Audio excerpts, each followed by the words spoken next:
جو خاکے تیار کیے ہیں ان خاکوں کی مدد سے بھی ہمیں تاریخ کا مطالعہ کرنے میں مدد ملتی ہے۔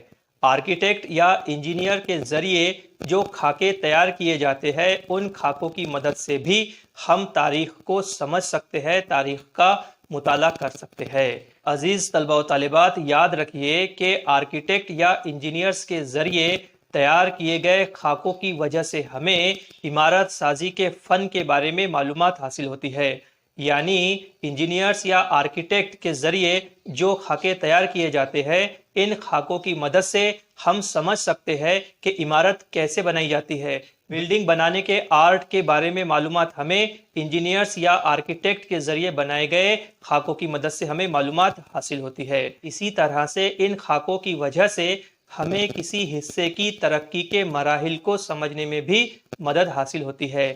یعنی کسی حصے نے کیسے ترقی کی اس کے بارے میں معلومات بھی ہمیں ان خاکوں کی وجہ سے حاصل ہوتی ہے۔ مثال کے طور پر ممبئی میں جو بندرگاہ ہے، ممبئی میں جو پورٹ ہے، پہلے اس پورٹ نے زیادہ ترقی نہیں کی تھی اور پہلے اس پورٹ کے، اس بندرگاہ کے جو خاکے بنائے گئے تھے وہ خاکے ممبئی پورٹ ٹرسٹ کے پاس موجود ہے۔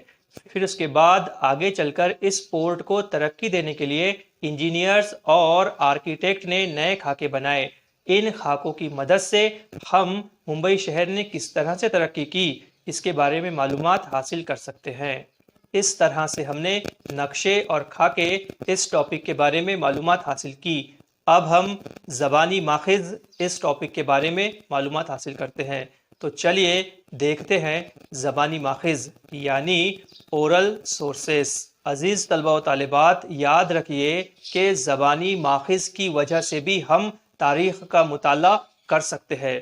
زبانی ماخذ یعنی اورل سورسز کی مدد سے بھی ہم تاریخ کو سمجھ سکتے ہیں۔ اسی طرح زبانی ماخذ میں لوک گیت، پواڑے یعنی گانوں کی ایک قسم، لوک کتھا یعنی قصے کہانیاں، واقعات کا بیان، انٹرویو، میلے، جلسے، اوویا یعنی مراٹھی گیت یا مراٹھی ابھنگ جسے سنت تکارام یا دوسرے سنتوں کے ذریعے گایا جاتا تھا۔ اسی طرح سے جوشیلے گیت وغیرہ، ان تمام چیزوں کا شمار زبانی ماخذ میں کیا جاتا ہے۔ اب ہم جوشیلے گیت اس ٹاپک کے بارے میں معلومات حاصل کرتے ہیں۔ عزیز طلبہ و طالبات، یاد رکھیے کہ جب ہندوستان میں انگریزوں کی حکومت تھی تو اس وقت انگریز ہندوستانیوں پر بہت زیادہ ظلم و ستم کیا کرتے تھے۔ انگریز ہندوستانیوں کا معاشی استحصال کیا کرتے تھے۔ ہندوستانیوں پر انگریز بہت زیادہ زیادتی کیا کرتے تھے۔ اسی وجہ سے انگریزوں کے خلاف ہندوستان میں تحریک آزادی شروع ہوئی تھی اور اس تحریک آزادی میں ان جوشیلے گیتوں نے لوگوں کو بیدار کرنے کا کام کیا تھا، لوگوں کو جاگرت کرنے کا کام ان جوشیلے گیت نے تحریک آزادی کے زمانے میں کیا تھا۔ جیسے کہ جنا گنا منا یہ جو راشٹر گیت ہے یہ اسی زمانے میں رویندر ناتھ ٹیگور نے لکھا تھا۔ اسی طرح سے تحریک آزادی کے زمانے میں لوگوں کو بیدار کرنے کے لیے جو جوشیلے گیت لکھے گئے تھے ان میں سے کئی گیت آج بھی تحریری شکل میں موجود ہے، ان میں سے کئی جوشیلے گیت آج بھی لکھی ہوئی شکل میں موجود ہے۔ لیکن کچھ گیتوں کو اس وقت لکھا نہیں گیا تھا، لیکن ان گیتوں کو اس وقت کے جو مجاہدین آزادی تھے یعنی اس زمانے کے جو فریڈم فائٹرز تھے ان لوگوں نے ان گیتوں کو اس وقت زبانی یاد کر لیا تھا۔ اس وقت فریڈم فائٹرز ان جوشیلے گیتوں کو اس وقت زبانی گاتے تھے۔